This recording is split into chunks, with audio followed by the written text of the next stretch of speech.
Your dealer doesn't live here anymore.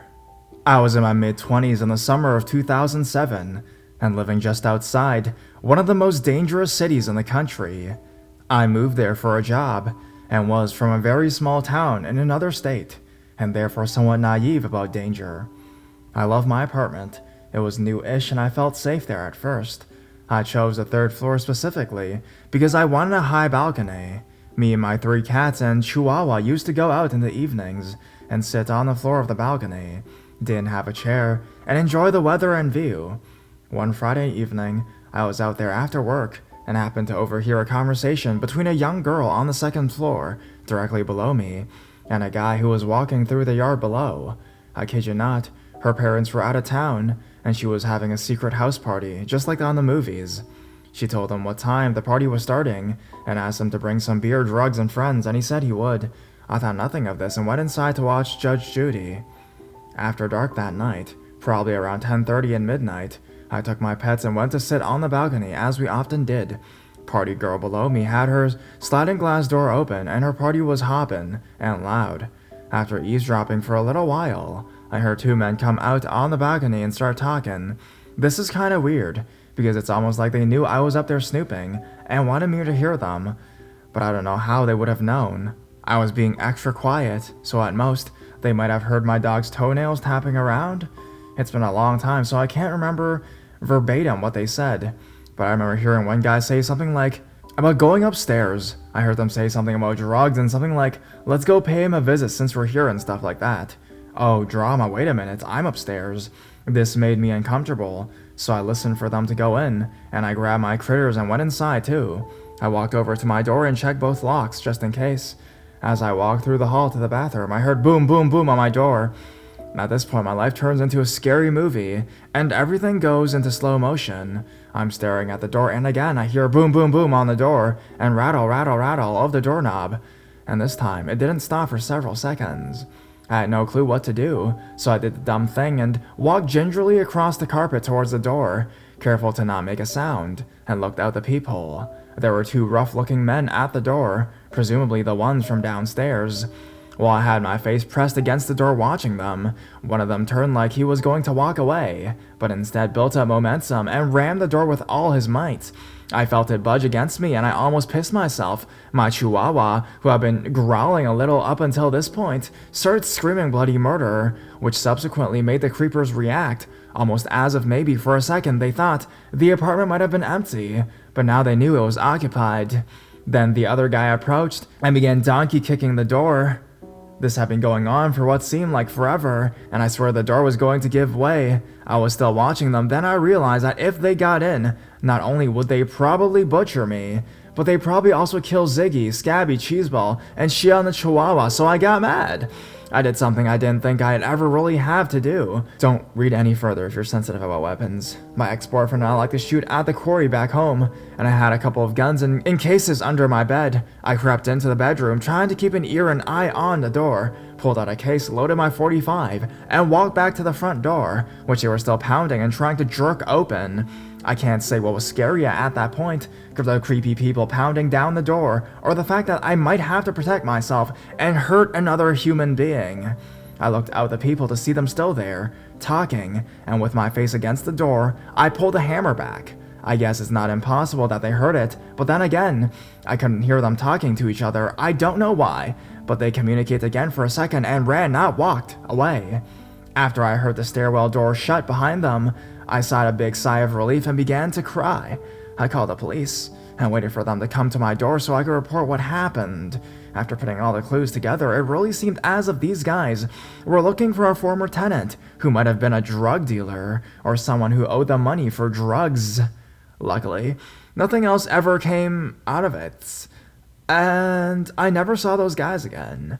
Now, there was one thing I left out, since I don't know if it makes much difference, but this particular town was full of what we used to call skinheads, very bad guys with swastika tattoos somewhere on their body that would always be visible.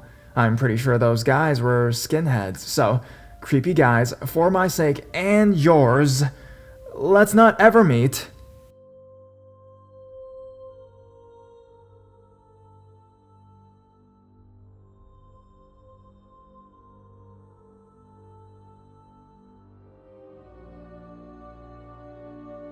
The stalker clown at the bus stop. Before we start, when this happened, I was an 11-year-old male in 5th grade. For some background information, my bus stop is right across the street from my house. Also, a few streets away is a tennis club, which I am a member of. Okay, now to the story. I was getting ready for school and walked out to my bus stop. No one else was there. They were probably all car riders. My parents have let me go alone to the bus stop for about a year now, but after this, I don't want to anymore. So I was standing outside, just looking around. About 100 yards away, I saw something odd, but shook it off. I looked again, and staring at me, still 100 yards away, was a clown. Head tilted, just plain creepy. I will also mention that he was standing in the direction of the tennis club. I ran back to my house, and when I mean ran, I mean I could have won a gold medal in the Olympics. I ran to my mom, panting and crying. When I reached the front porch, I could see it run towards the tennis club. Luckily, she walked out with me and stayed with me. I had tennis lessons after school, and believe me, I didn't want to go. I was afraid the clown would be at the tennis court. Tennis was great, except walking out, I saw the same clown at the edge of the woods, next to the outdoor tennis courts. I didn't tell my mom because I knew she wouldn't believe me. Fast forward 2 weeks, on the same day, my mom is taking a walk while I'm home alone. I see the clown walking up and down my street, but just the length of my house and side yard, like he was planning something. I just shook it off though. I was really scared. About 40 seconds later, I heard a knock, but just one. Then I see the clown walk back out on the road, walk up the hill and disappear. I called my mom about it, and in 5 minutes, she was home. I was screaming and crying when she got home. I was happy to see her, but still very scared. I told my principal, and even the school officer got involved, but they found nothing. Later that night, after the knock on the door, I told my dad, but of course he didn't believe me. But my mom convinced my dad to believe me. I've never stayed home alone since, and I am very scared too. I told my friends at the bus stop, and we even started a crime watch in the neighborhood. I still walk out without my parents, but only with my friends at the stop. Over the summertime, me and my friends would ride bikes alone in the neighborhood, but I knew we would be safe because first, there were 6 of us, and second, we all knew karate. I had 3 sightings of this clown while riding. Sighting 1 starts when we were riding down the hill that the clown climbed in my school year sighting. After that, we pushed up the hill. I was the leader, and I counted heads. We had 7. I thought, oh no, but didn't panic. The clown then ran off. We never saw him for about 1.5 weeks. Sighting 2 starts when we were riding on my street, and saw the clown luckily about 100 yards away, on the top of the hill, which looked like jumping jacks. 2 minutes later, he signaled for us to come here, but we bolted into my house. We counted heads, and luckily we had 6. We saw him 3 days later. Sighting 3 starts when we were taking a drink break. One of our bikers in the group, Dylan, pointed to the top of the hill. We saw a black van with no license plate, with a clown head sticking out the window. As you guessed, it was a clown. He was driving too. Very dangerous. We never saw him again, and neither did I. So, creepy clown stalker, let's not meet again.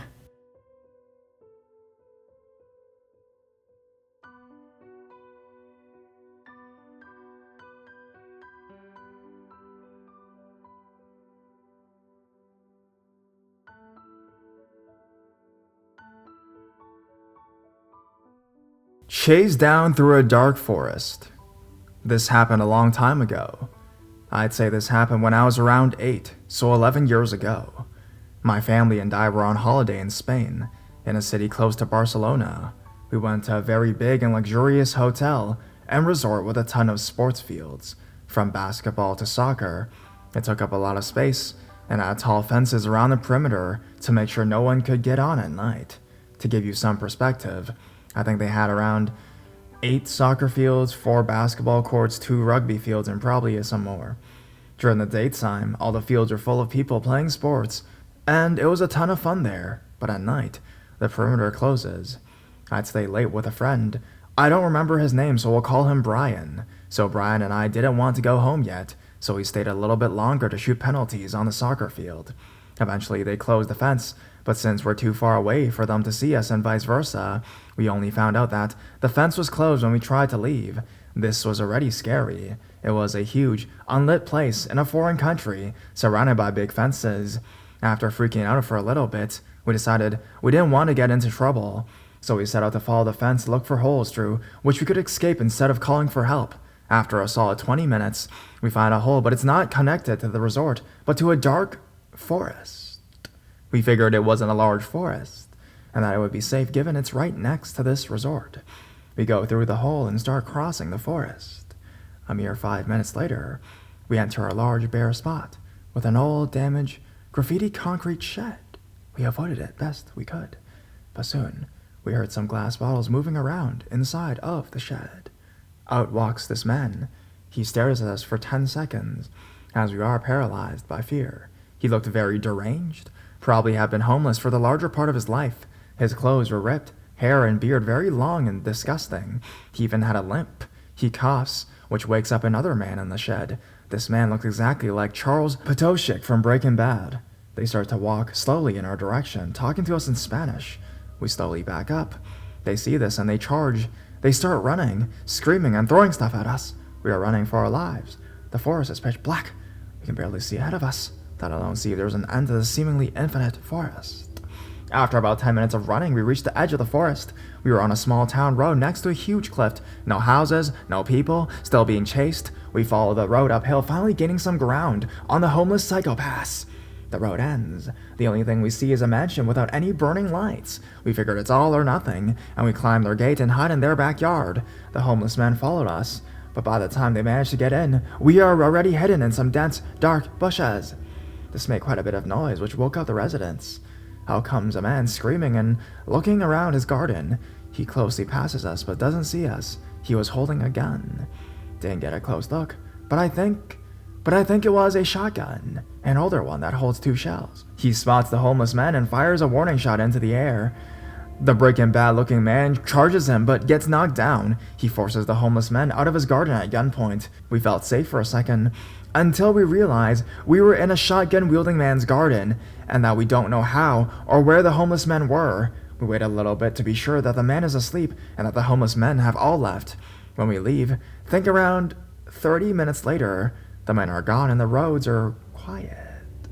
We follow the same road, but now downhill and into a small town. We still have no idea where we are. It has been 3 hours since we left the resort, and we finally realize what just happened and freak out. After walking for about 10 to 15 minutes, we see a house with people inside the living room. We ring the bell and try to ask the way. Most Spanish people don't speak Dutch, and we didn't really speak English well, so it didn't really go too well for that situation. We told her the name of the resort, and she points downhill. This seems like a fairly standard road. We stick closely to the houses and follow the road. I didn't know this at the time, but apparently there is an abandoned slaughterhouse close to the entrance of the resort. We heard Dutch voices from somewhere around the building, so we go in to ask directions. Enter a bloody hellhole. Everywhere is blood. On the floor, on the walls, on the equipment, and even the ceiling. Bloody knives everywhere. Wasn't a very nice experience. The other people runs into us and we ask directions. It's a 2-minute walk away. When we finally get to the resort, the staff don't let us in because they don't know if we're residences of the resort. They make us tell them the houses of our parents to come and to go and get us. There were still pancakes left when I got back, and I played Pokemon with my brother. My mom gave me €10 for the arcade the next day, which is when my bike got stolen.